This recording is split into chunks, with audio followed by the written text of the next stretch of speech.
Hey, welcome to the podcast. I'm Mike Bro, and honored to spend a few minutes with you today. Thanks for tuning in, and thanks for sharing it with your friends. If you're new to the podcast, we're here Monday through Friday for about 5 or 6 minutes a day, and we're in week one of a 3-week experience. We're for 21 days. We're just getting to know God in a deeper way. And for the last 4 episodes, we've been looking at an encounter that God has with this guy named Moses. You can read about it in Exodus chapter 3, the second book of the Bible. It's a very, very cool story. And I'm guessing there are more than a few of us that at one time thought, after what I've done, after where I've been and who I've become, there is no way God would want anything to do with me, let alone use me in some significant way. Have you been there? Yep, me too. So would Moses. God meets this guy in the middle of his perceived uselessness and tells him, I have seen the oppression of my people in Egypt, and I want you, yes, you, Moses, to go to Pharaoh and lead my people out of Egypt. Well, Moses comes back with a response that I've given to God way too many times. Who am I to do what you're asking me to do? I mean, this is a big ask for a strong and capable human being, and I'm neither one of those things. Don't you realize how screwed up I am? Don't you realize how weak and inadequate I am? You do know what I've done, right? And God has responded to me in the same way he responds to Moses. I know.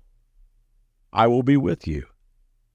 You know, I like those renovation shows, especially the ones where the house is an absolute gut job. You know, someone goes in and demos the old house and then rebuilds it into something spectacular that they show off to their friends and the people that are viewing the show. And some of you are like that. They're the type you see like an old dresser or a bookcase on the side of the road, or you walk through a junkyard or a flea market and you see the potential of something and you restore that piece, turning it into an absolute masterpiece. God is really good at that. He is really, really great at restoration.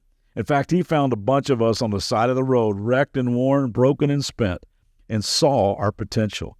And he took what he had to work with, which wasn't much, and made us brand new. Ephesians 2:1 says, for we are God's masterpiece. He has created us anew in Christ Jesus so we can do the good things he planned for us long ago. God restores our perceived uselessness to a life of purpose and light and meaning.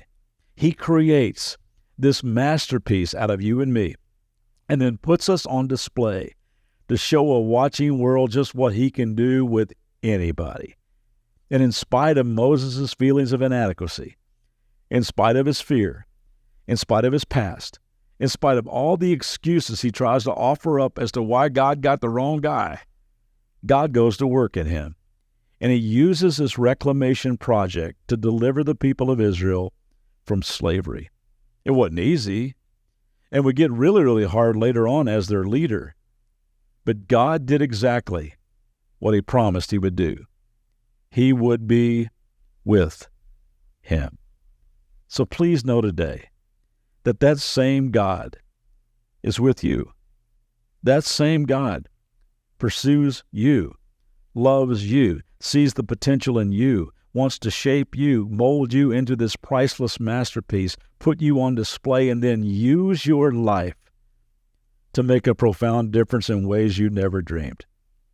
And I pray that during these 21 days of encountering God, you would simply want to be with the God who wants to be with you. So maybe your prayer could be today, restore me, O God. Remodel me. Make me new. Mold me into the person you want me to be. And then whatever you ask me to do today, I will follow. I hope you have a day full of unexpected adventure and goodness as you walk with him. See you back next time.